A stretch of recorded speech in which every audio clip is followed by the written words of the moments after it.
working with our students, it's different than working in a city or a county where, you come across all kinds of different people. Here at Furman, we're dealing with young folks who really are the best and brightest. They want to be here, they're happy to be here, they're excited to be here, and it just makes for a really cool experience.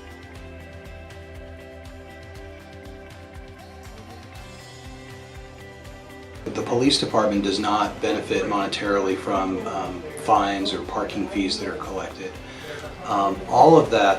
Any revenue that the university generates goes into the university's general operating budget, and it's used to offset operational costs. Here's an instance here. I'm going to back up real quick, and just to give an example, these time spots are here for a purpose. And so you have people that are parked here in the 30-minute parking, and you get people that will abuse the system or the process. And so what 21 does is he'll come out and he'll notice that a car's been parked over time, and it's merely just to free up that space so someone else can come and park in this 30-minute parking space to get in Barnes & Nobles or the post office there.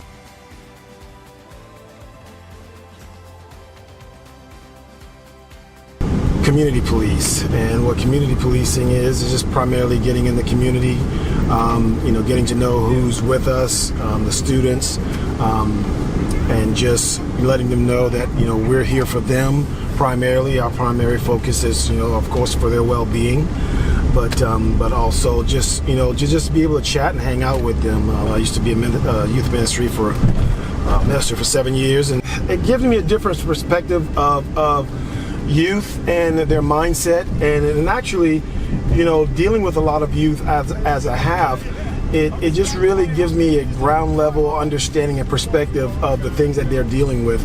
It's a lot of pressure being in college and having the transition from home to college life. Just being able to relate from that perspective gives me, I feel, an advantage to be able to kind of glean in a little bit and help them in some areas, or even just give them some information that they may not have known, or just like, again, be that understanding individual for them to kind of help them in a sticky situation.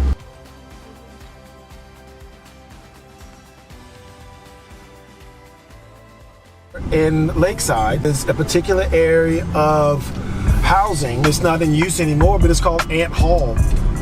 And not very many people or students know about Ant Hall.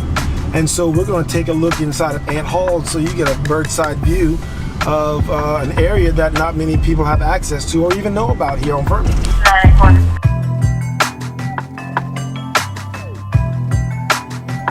We're at the bottom of Lakeside. Not very many people get a chance to come down here.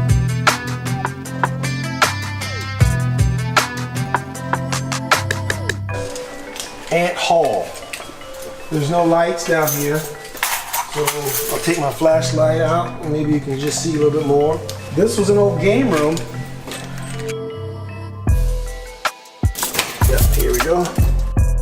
This was the actual game room that the students years ago used to hang out in. Can you imagine if these walls could speak, what they would say about those that attended back in the day? And the Ant Hall continues. Domino's Pizza, old Diet Pepsi can, Furman Antics.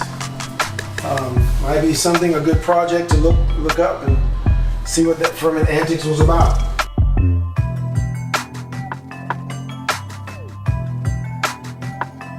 Just the kid's face when they realize and understand that, hey, he's in a position of authority, but yet he still cares and he's concerned about who I am and what's going on. It makes a huge difference in their life. So that's a great part of my job.